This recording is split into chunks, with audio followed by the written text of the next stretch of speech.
అండి నా పేరు విజయ కేసరి. ఇది మా నాన్న యాదగిరిరావు కేసరి. మేమిద్దరము ఏఏజీ హాస్పిటల్లో రూమ్ నెంబర్ 856లో ఉన్నాము. బేసికల్గా మా నాన్నకి మెడికల్ ప్రాబ్లం వచ్చి అడ్మిట్ అయ్యారు 25న. ఆ తర్వాత తనకు బలవంతాన టెస్ట్ చేసి నాకు టెస్ట్ చేసి పాజిటివ్ అని చెప్పారు. ఇద్దరం ఏసిమ్టమేటిక్, ఒక సిమ్టమ్ లేదు. So all we got is medications. నాకైతే ఒక ఇంజెక్షన్ కూడా లేదు ఇప్పటి వరకు. సో అన్ని బిల్స్లో మాత్రము నాకు ఆక్సిజన్ ఇచ్చినట్టు, ఐవీలు ఇచ్చినట్టు అన్నీ ఫ్రాడ్యులెంట్ ఛార్జెస్ ఉన్నాయి. మా నాన్నకు కూడా లేని మెడికేషన్స్ ఇచ్చినట్టు, ఇంజెక్షన్స్ ఇచ్చినట్టు అన్నీ రాశారు. సో నేను క్వశ్చన్ చేసినందుకు ఆగమేఘాల మీద నన్ను మా నాన్నను డిశ్చార్జ్ చేయాలని చూస్తున్నారండి. నేను ఇవాళ డిశ్చార్జ్ అని పెడితే సరే అని కూడా ఒప్పుకున్నా. మళ్ళీ కరెక్షన్స్ చేయండి అంటే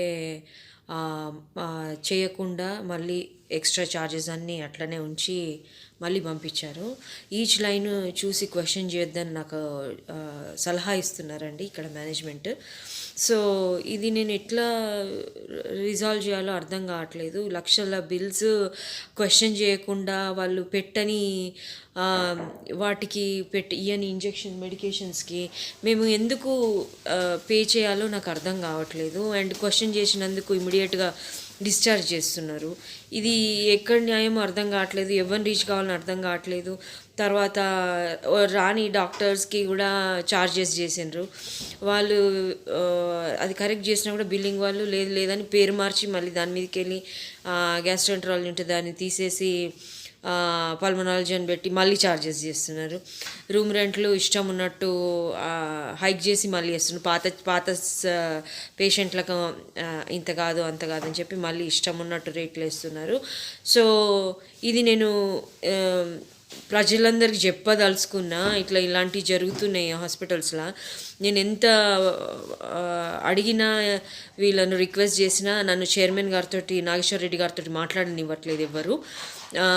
నన్నే ఉల్టా క్వశ్చన్ చేయొద్దని అంటున్నారు. So I don't know how is this ethical. ఇంత అనెథికల్ ఫ్రాడ్యులెంట్ ఛార్జెస్ నేను ఎందుకు పే చేయాలో కూడా నాకు అర్థం కావట్లేదు. And why am I obligated to pay all these unethical and fraudulent charges where they did not endure those services to మీ.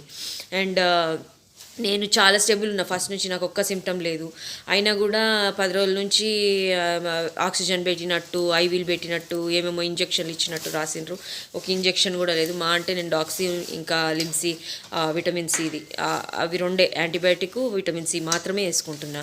మా నాన్న కూడా అంతే, తనకు డయాబెటీస్ ఉంది, డయాబెటిక్ మెడికేషన్స్ అవి నేను ఇచ్చిన మెడికేషన్సే మళ్ళీ వీళ్ళు కొన్నట్టు వేసి తనకి అన్నీ ఇస్తున్నట్టు అట్లా రాస్తున్నారు. ఎవరెవరు డాక్టర్లు వచ్చి చూస్తున్నట్టు. నేను తనతోటే ఉన్నా రూమ్లో.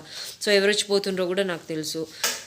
ఇదండి, నా వల్ల కావట్లేదండి. చాలా చాలా సతాయిస్తున్నారు హాస్పిటల్ మేనేజ్మెంట్. ఎంత అడిగినా కూడా 4 రోజుల నుంచి చాలా హరాస్ చేస్తున్నారు. అడిగినందుకు ఇప్పుడు ఆగమేఘాల మీద మమ్మల్ని డిశ్చార్జ్ చేస్తున్నారు. సో ఇది ఎక్కడి న్యాయము? ఇండియాలో ఇంత ఫ్రాడా, ఇంత ఘోరమా? వచ్చిన పేషెంట్లను ఉల్టా మంచిగా చేసి పంపక హరాస్ చేస్తున్నారు మమ్మల్ని. Please somebody help me. Etela Rajender గారు ప్లీజ్ అండి, దయచేసి హెల్ప్ చేయండి. మీకు కాల్ కూడా చేసిన నేను. Please sir, help to resolve this issue here please.